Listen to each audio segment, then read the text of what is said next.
Salutations! My name's Kartosael and welcome back to another episode of the Dark Trilogy.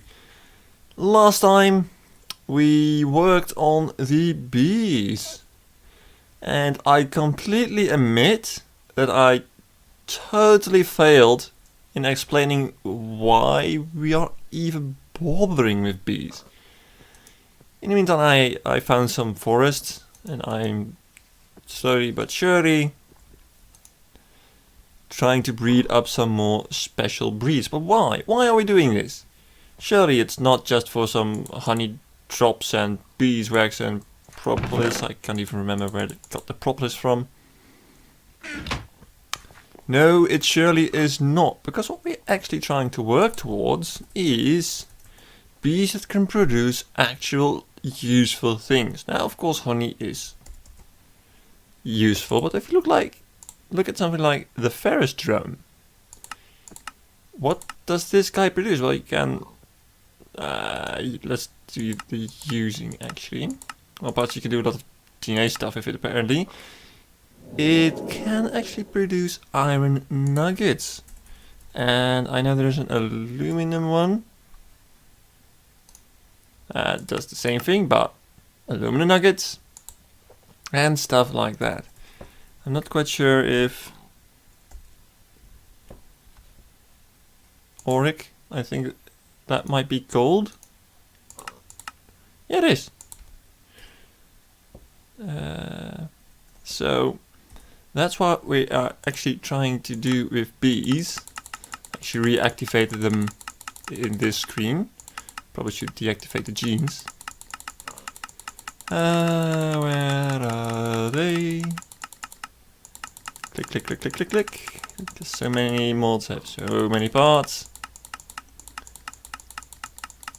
Please don't tell me they're like somewhere right in the beginning. That will be annoying. Yeah, they are. So as you can see, there are a lot of bees, and these are just the drones. And they can produce all kinds of stuff, like sugar. I'm quite sure what the water one does. Damp comb. Water-free propolis, you can turn it into water. Amazing. That's really what we want. You can create latex combs. Latex.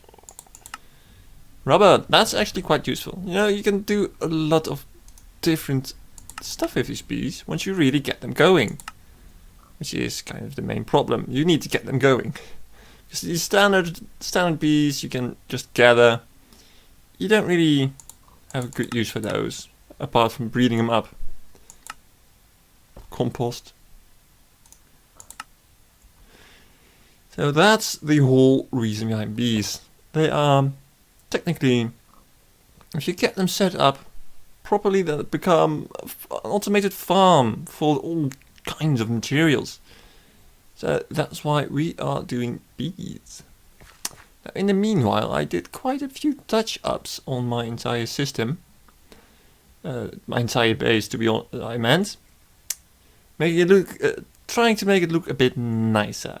For example, we now have much more roads going, as you can see on this map as well. Now I actually have all buildings connected with road, except this one. Fair enough. And we have floating candles from the Atomic Exploration mod. They give light, but they're mostly a aesthetic thing, to be honest. The way I use them, at least. And we got power line going all the way here from the reactor. And these are... well, these are carpenter's barrier blocks, but inside we have futuristic plating, which is a carpenter's block. And these things are actually quite nice. I had no idea that these hex platings were in the mod. Chisel mod as well.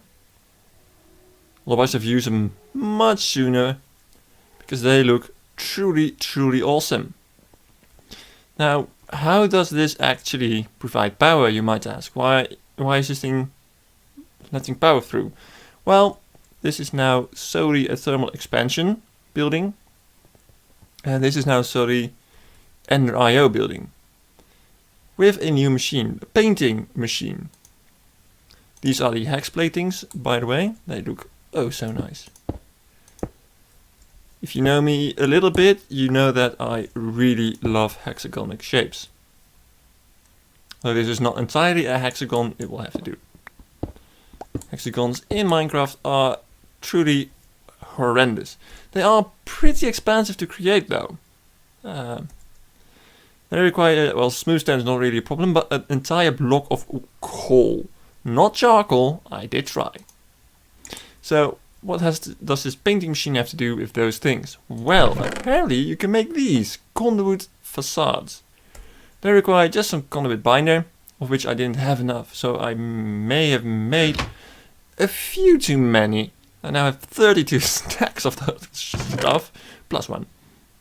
So what this does, you make it and it becomes like this, just not painted as it says.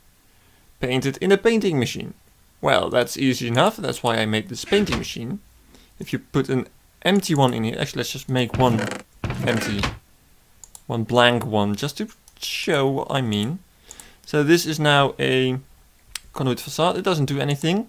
This guy has 2 slots, well, and for power. What you want to be painted, you put in here. It doesn't need to be a conduit facade, to be honest. And you put in there what you want it to be painted as. Only one is needed and it's not consumed. So technically I think you could even...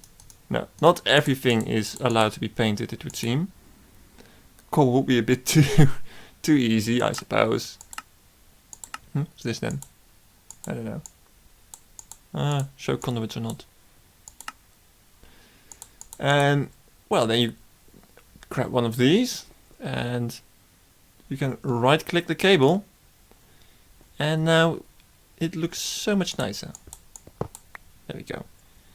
Though if you're wondering, hey, it's kind of difficult to see now where the cables are. Well, if you hold a cable or this guy, they actually become transparent. Just a little bounding block.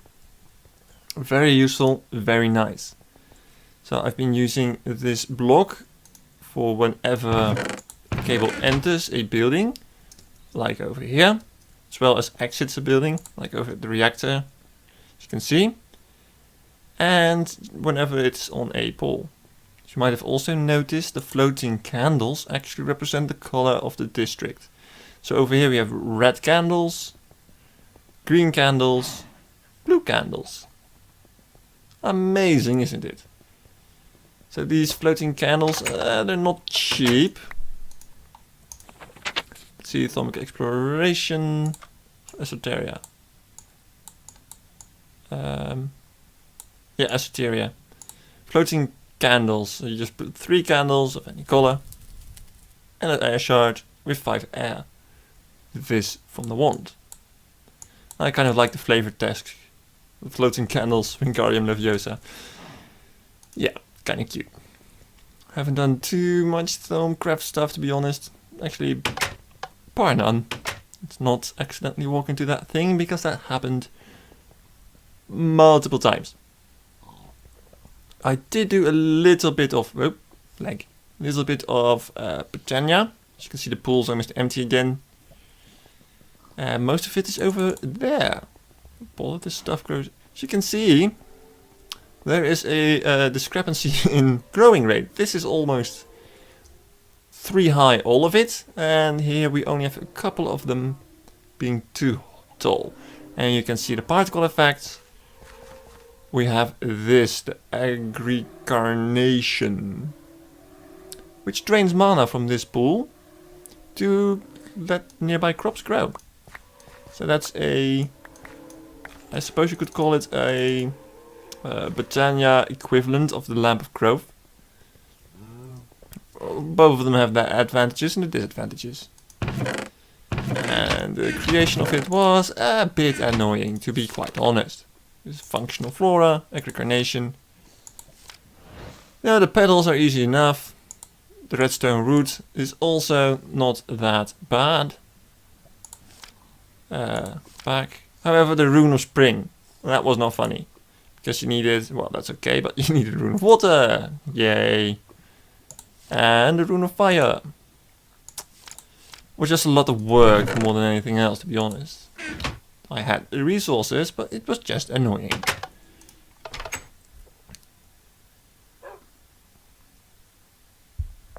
So that is that. Apart from that, not too much has changed around here. So yeah, I gave Enderio its own building. It was always on my planning to do so. First I thought about putting it down here, but I can't remember why I didn't do it. Though I still have a problem with the roofs of the buildings. For example, this one, I suppose it could be considered pretty much finished. I don't think I will expand this building in size. Besides that, all the buildings, except this one maybe, look more like giant cubes of cobble. Which I still need to change someday, so that they do not have such a boring look. But it's not very high in my priority list. Oh, now I'm down here. This is still working fervently. Oh, you're full. That happens regularly. Nope, in there. There we go. Should get a new load of gold as well. There we go.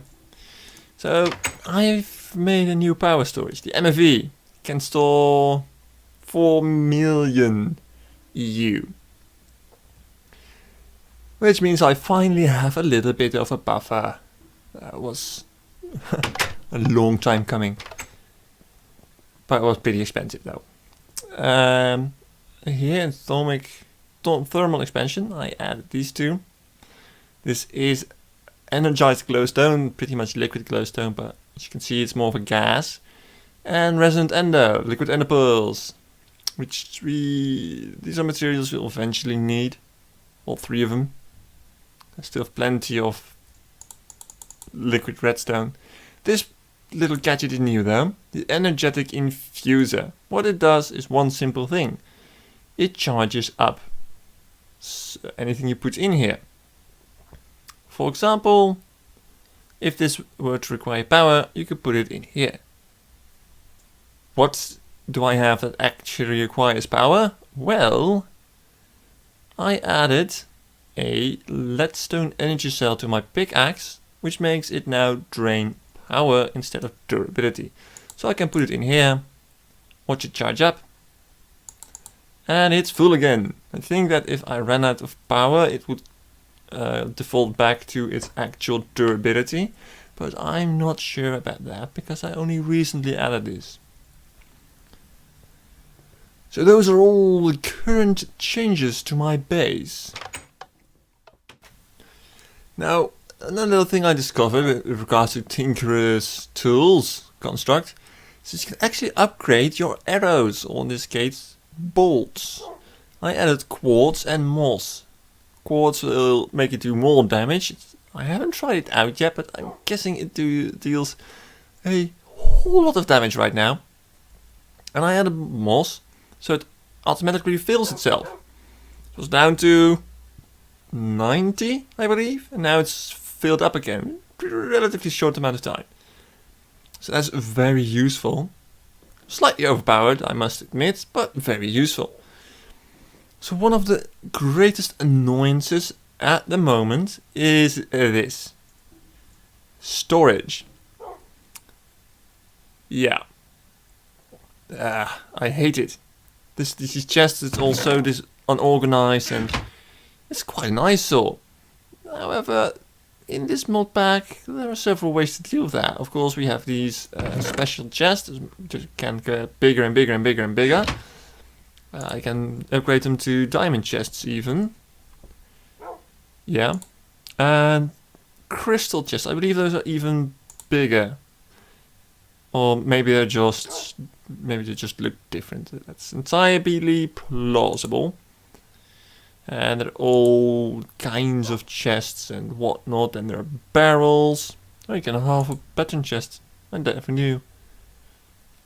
The copper chests, silver chests, obsidian chest, which might be better than a diamond, could also be just for looks. Third chest, which is really bad.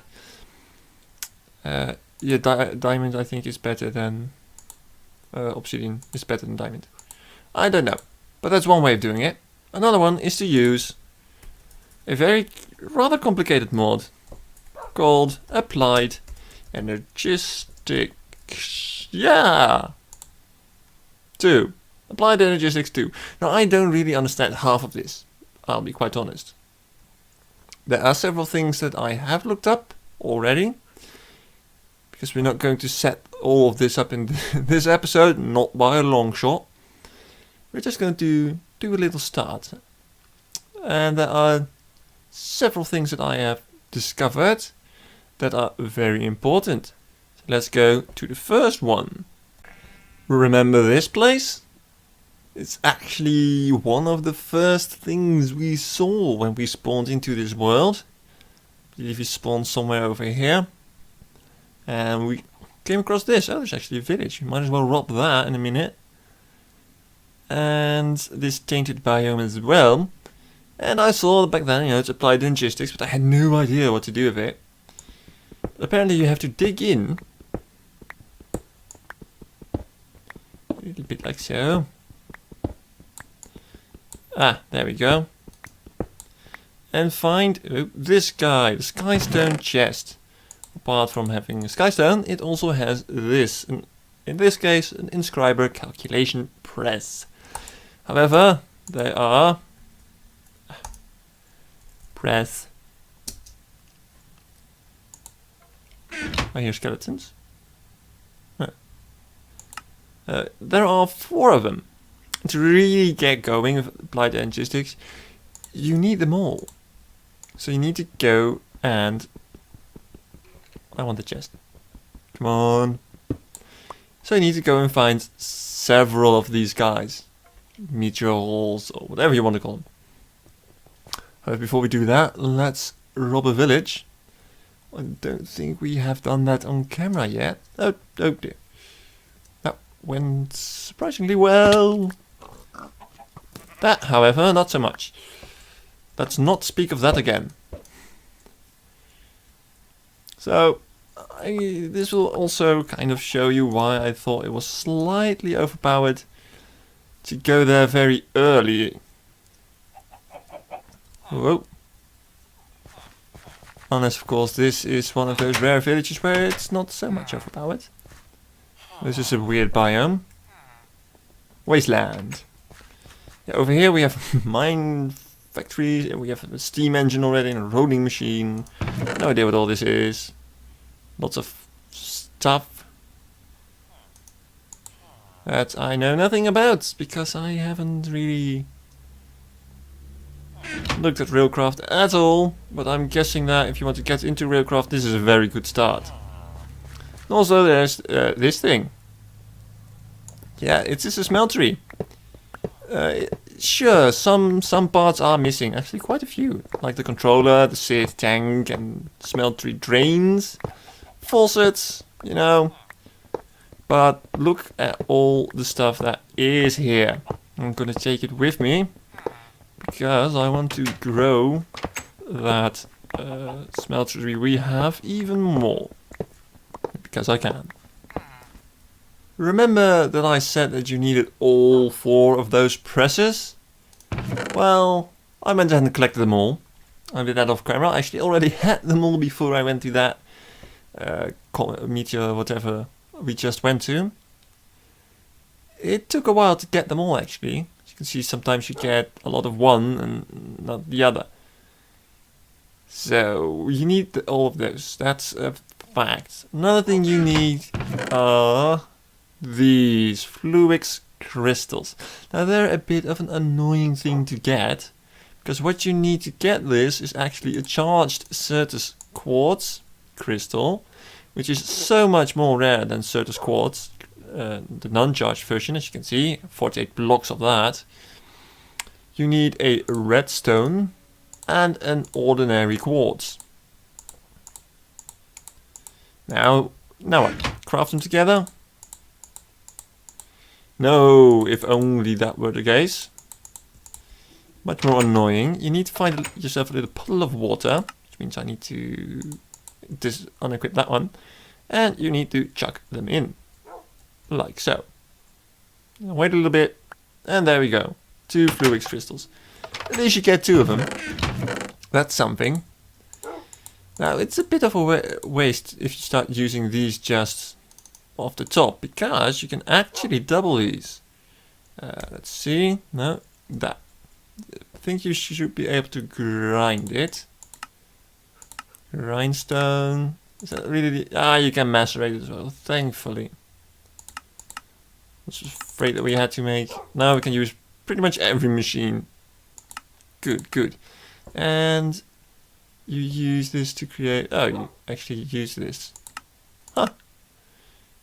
Ooh, so many pretty things. You should be able to make a seed out of it. Or not. Am I missing something? I might be missing something. Fluix. That's a pearl. That's a seed. Seed. Seed. Ah, you need to combine it with sand. Why? Because this seed will grow until it becomes pure Fluix crystal. And you get 2 of these seeds. So let's do that. Let's grind these up. Let's just start with 1. And we'll use this guy. Why not? It's the cheapest. I have 2 of them. So we pulverize that. Bang. Done. And we actually have some sand here. And now we have these 2 seeds. Now you can see, well, they don't despawn. That's all nice and good and whatnot.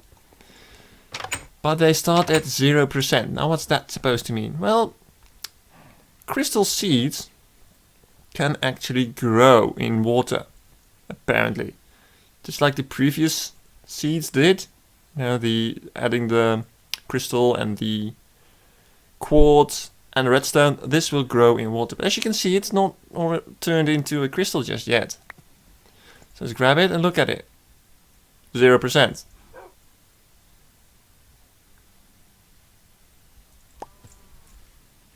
%. Let's wait until the next day then. So it's a bit later now. So let's see how far they are. 0%.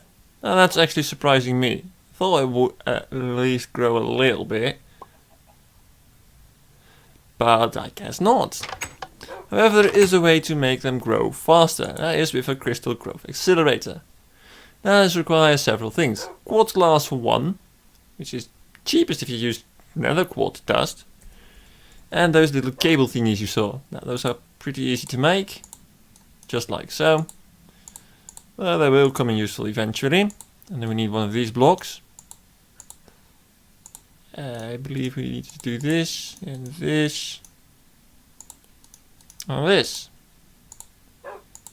I probably should have looked up how this thing works, but I think that if you put it down there, device offline. I totally knew that was going to happen. I'm guessing it's going to need power. So let's move this to somewhere we actually can provide such a thing. Might as well put it here for now.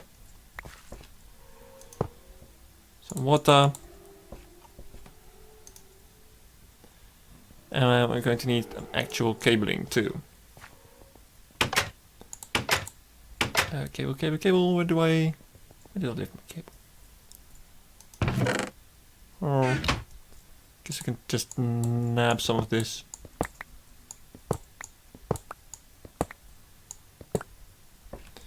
Kind of forgot that I don't have that much cable anymore. I hope this works, by the way. Yeah, I really should have looked it up.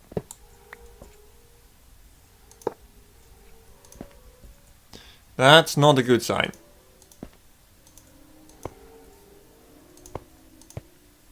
At all. I'll be right back. Haha, I will not be thwarted. Sure, it looks a bit weird now, but I managed to make it work. I added an energy acceptor and an energy cell. I don't think the energy cell is necessary, to be honest. But, you know, online it says it will only accept power from the top and bottom. So I was always, you know, trying the top and bottom. But apparently it's from the sides. Yeah, I love it when I do that. So I probably didn't need to bake the cell, which would have been great because that thing's bloody expensive. Takes 4 fluix dust, which is really annoying. And the energy acceptor takes none of fluix crystals. Pretty annoying that we have to do that. Regardless, and all the time I've been tinkering with it, it only got to 1%. And now it's up to 8, so this really does increase the growth quite a lot. However, as for right now, I'm going to leave it here. So this is in fact the end of the episode. This has been Kartosael, and I thank you all very much for watching.